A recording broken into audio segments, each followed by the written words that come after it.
Hey everybody, it's Professor Parish and welcome back to English 122. This is week 7 that I'm recording this video for. I'm recording a little early, so I'm going to go ahead and go over here to our course content and just do some basic review. If you have not turned in your thesis statement for paper 2 yet, or have done the discussion forum posts are due by Friday night, and then your 2 peer responses and your theses for paper 2 are due by Sunday. So at this point, I have graded everybody's paper number 1, and you all have done great. I really have enjoyed the papers for this class. I think everybody, for the most part, hit the mark in terms of content. Mainly my critiques have been grammar, just little grammar things, and to be honest, we all, myself included, can struggle with grammar and mechanics, so those are easy fixes. And as I've probably noted in my email to you all with my feedback, if you choose to revise, it's completely optional, but if you choose to revise, those revisions are due by October 7th, which is a Monday, at 11:55 p.m. But you can turn them in well before that, and some of you already have, so kudos to you all for being ahead of the game. As far as how to revise, if you go back to my previous videos, I talk about that a little bit, so make sure that you tune in and see that video, and if you have questions, you can always ask me about the revision process. But you are going to get to revise papers 1, 2, and 3, and then we're going to be doing a peer review forum for our last paper, so you'll at least get some chance to revise the content that you're putting out for our class. But again, really great papers, everybody. I've been really enjoying myself reading them. They have been phenomenal, and I'm going to do an email later next week, or I'm hoping to, where I've had a few students ask about journals, and I have had students in the past go on to publish their poetry and their short stories in journals before. It's been a while. I haven't had students in a long time do it, but the ones that did want to, the main thing with journals is that you just kind of put your work out there. You submit it to a journal that you think would be a good fit for your work, and they either accept it or they reject it. And I know from experience myself, you may get a rejection letter, it kind of sucks, but then you're like, I'll just go on and submit to something else. And you just keep doing that until you find an editor or someone that thinks your story is a good fit for the niche that their journals is after. And there's a lot of free journals you can submit to. I would never recommend you paying to submit. I think that's a little, unless you're a really accomplished writer and you've published a lot before, I wouldn't want to have to pay to submit something and then have that fear of rejection and losing out on money. But there are a lot of free journals that accept free submissions, and I would encourage you to do that. So I'm going to go out and try to find some of those, and I'll email you all a list of some free journals I find that you can submit to. We've had a lot of students write like mystery, noir, sci-fi stories, or have elements of that, so I'm going to probably look for those and then kind of branch out and expand beyond that. So anyway, that is the short of it. Let's go over here and look at our housekeeping here. So for week 7, you have 2 assignments, the paper 2 outline and our discussion forum for week 7. And I'm going to wait to talk about week 7 until after I review our PowerPoint for today and our lecture notes, so just kind of hold off on that. The outline for paper 2 is very similar to the outline for paper 1. I'm just wanting a bare bones, how are you going to organize this paper? And I think that the outline for this paper is pretty important because, as I said in our last video, this paper is a little bit unique in our class in terms of how you can set it up and how you can organize everything you're going to do with poetry. So that being said, I want to know, are you going to show me your poem first or your poems if you chose option 2? Are you going to give me your analysis first? How are you going to organize this? And I kind of want to see it and give you feedback. It still can be the basic structure, but I want to see that you've got a structure in place so I know where you're exactly going to dive into when you write this paper on poetry. Okay, so the outline's due Sunday. Your discussion forum is due Friday and Sunday, and we'll come back and talk about the discussion forum at the end of the video. So if I go to my resources here, as I told you all last week, we are going to still use the same PowerPoint from week 6. I'm just going to talk about the last half of it. And then if you've not looked at the example paper, I brought it up last time, and it seems that some of you have downloaded it. Yes. So if you've not looked at the example paper, they chose option 1. so you can kind of see how to organize option 1 or a way that they did. Okay, so we're going to go back to the poetry presentation. I'm going to pull it up here. And where I'm going to pick up at is chapter 13, which is talking, get it to it, about the whole pattern and how poems are formed.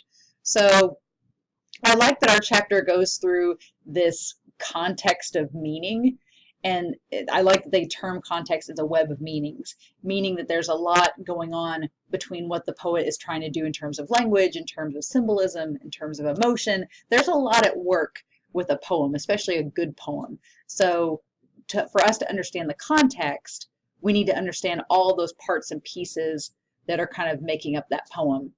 Poems often do a lot of things. They ask us questions. Sometimes they work out answers, sometimes they do not.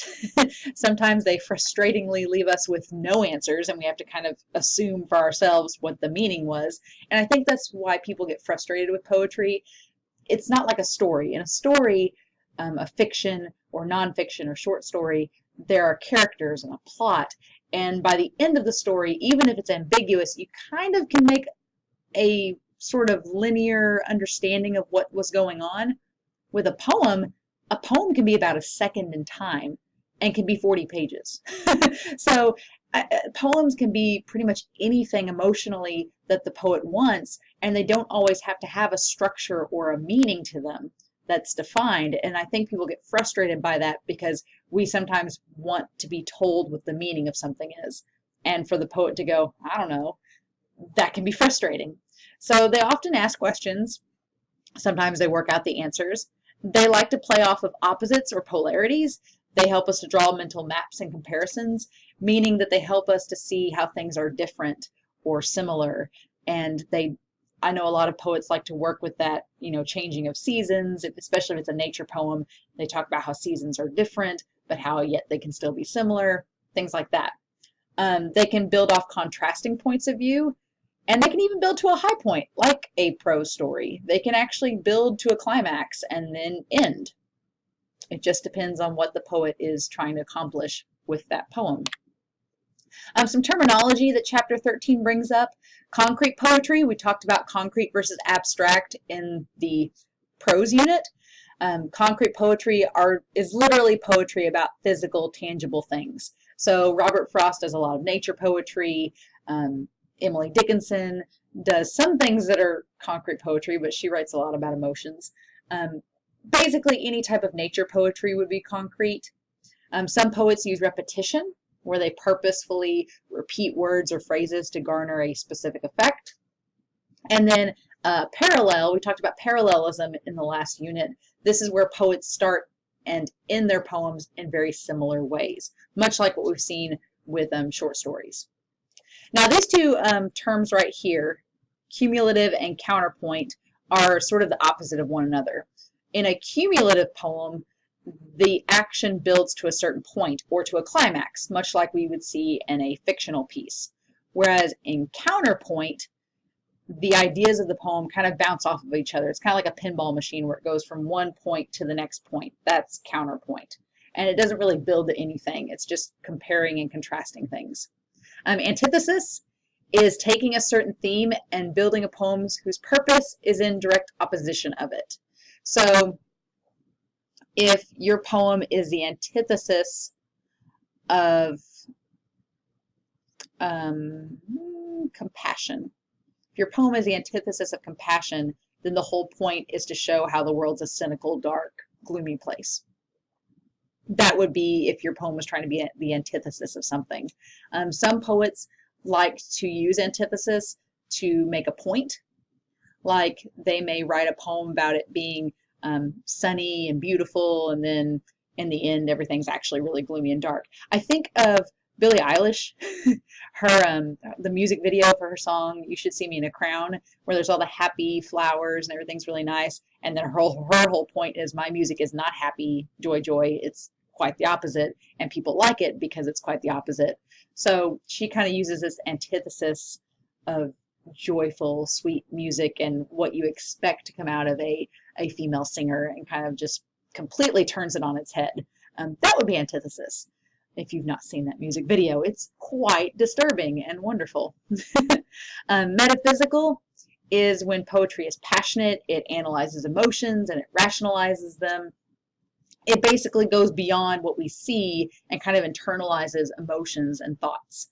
And a lot of poetry does it. It's the exact opposite of concrete. This is where I'd put Emily Dickinson in that she has a lot of metaphysical comparisons between things that we see and their actual representations. Chapter 14 and 15. So you'll probably notice in our textbook that there are no terms with chapter 14. There is nothing in bold in chapter 14. It's all about imagery. And image is pretty easy to define. You know, it's visual pictures that we get from the poetry itself. And if you look on page 698 in our book, you'll start to see a bunch of glossy pages and poems. These poem image combinations are great. There's a few sets of them throughout our textbook. I really like them. If you are wanting to know what I meant for paper 2 by finding a picture and creating a poem based off of it, look at the glossy pages in page 698. That's exactly what I'm referring to, are the poem image combinations there. And chapter 14 talks a lot about how we use images to create poetry, and that helps to connect for our reader. They get a visual along with the words that go with that. So definitely check out those pages. When we talk about the discussion forum, I'm going to come back and mention these. Chapter 15 deals with metaphor specifically, but it talks starting out with metaphor versus simile, which we talked about that in the fiction unit. Metaphor is a comparison of two things without using like or as, and simile does use like or as. So we see that a lot in poetry. Our textbook tells us to be careful of cliches, which can be hard. I think anybody can write poetry, but it's writing good poetry that becomes more challenging. I will be the first to admit that I have had many angsty teenage poems in the notebooks that you kind of look back on and go, oh no, what were you thinking? I had to get all my angsty poetic justice out there on the page. And then you look back and read it 10 years later and go, oh. But you want to be careful of that, of cliches. Extended metaphor, we talked about that last week. It's just a metaphor repeated throughout the poem. A new term, though, is controlling metaphor. And this is when an extended metaphor becomes the central theme. So we talked about central symbol in the last unit and how the central symbol kind of becomes a representation of the entire piece. That's what controlling metaphor is for poetry, where a metaphor becomes the entire center focus of a poem. And so our textbook in chapter 15 gives us some examples of that I would encourage you to go look at when you see that bolded term in the text. Figurative language, we talk about in poetry something not real. So maybe it seems like the poet is talking about something that's in reality, but in fact it's not. They're just comparing and using something that's not real to compare it to. So if you're figuratively speaking, you don't really mean that. You're just using it as a comparison or a hyperbole, an exaggeration. Sonnets. I believe that many of us have come across this term. If any term in poetry, it has been sonnets. I've had several students tell me that they wrote a lot of sonnets while they were in high school, which is cool. That's great. A lot of them don't like sonnets because they wrote so many in high school. Sonnets are specific 14-line poems. They are 14 lines. They have a specific structure and pattern to them. Shakespeare wrote quite a bit of sonnets, and our textbook has so many Shakespeare sonnets. You can find a lot of his sonnets in our text, especially in our poetry unit. And I think a lot of people forget that Shakespeare was a poet. He did write a lot in different genres. So it is cool that they feature Shakespeare's poetry. I'm not going to make you write a sonnet, especially after the backlash of, I had one semester where a lot of high school students had to write sonnets, and they were not about it at all. Haikus are fun. They're little short 3-line poems. I don't want to make you write a 14-line poem in a certain format. I'm not that cruel. But you could if you wanted to. And then conceits. Conceits are elaborately developed analogies in poems. They're short stories that are told within a poem. And that is our terminology for chapters 13, 14, and 15. So lots of examples this week in our textbook, a ton of poems that you can reference. So if you're having trouble thinking about what you want to do for paper 2 and you want to analyze 2 poems, our textbook has so many. There's so many to choose from. And if you're having writer's block, I would suggest going to the index, looking at chapters 12, 13, 14, 15, and seeing all the poems that are there. I mean, you can go beyond. You can go to chapters, 17, 18, 19, 20, all the way up to chapter 22 if you want. But those first couple of chapters really have some good examples in them that you can choose from. All right, so finishing up, this is our chapter 7 discussion forum for this week. To prep for our week 7 discussion forum, chapter 15, I've got it marked here, pages 715 and 730. What I would like for you to do is to choose a poem from chapter 15, the poem on metaphor. And I picked that chapter because I think that there's a lot of poems that you can get more content out of. They're not just short little poems. There's some longer ones in there. But I want you to pick a poem from chapter 15 and then explain if your poem has a pattern.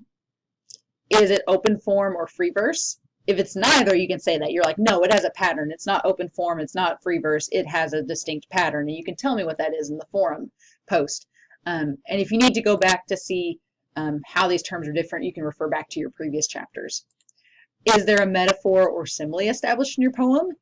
If you picked a poem out of chapter 15, the answer is yes. But I want you to explain, what is that metaphor? What is that simile? And then I want you to take one of the terms from chapter 15, not metaphor or simile, since we just used those in number 2, but I want you to pick a term from chapter 15 and apply it to the poem that you picked. So you're doing a couple different things here. You're picking a poem from chapter 15. You are explaining its pattern if it has one. If not, you're telling me if it's open form or free verse and explaining why. You are telling me what the metaphor or simile in the poem is. That's question 2. And then the final one, you're picking a term from chapter 15 and using it to describe the poem that you picked. So you've got a couple things going on here, but I like this week's discussion forum. I think everyone ends up picking, it's fun seeing which poem that you pick and how you describe it and which term you think overarchingly goes along with that poem. I think it's fun. I'm excited to see what all you pick. And as I said before, paper number 1 went great. So far, the topics for paper 2 that I've seen look awesome. As always, if you're having questions and if you're not sure what you want to do for paper 2, you can always reach out and email me, or you can include both of your ideas or multiple ideas in your thesis statement. And then this coming week, week 7, you'll actually sit down and organize your thoughts into an outline. So as always, if you have questions, just let me know. But I hope you're enjoying poetry so far, and trust me, as we dive deeper into this unit, I think we're going to end up liking this unit a lot. Okay, have a great day, have a great weekend, and I will talk to you all again soon.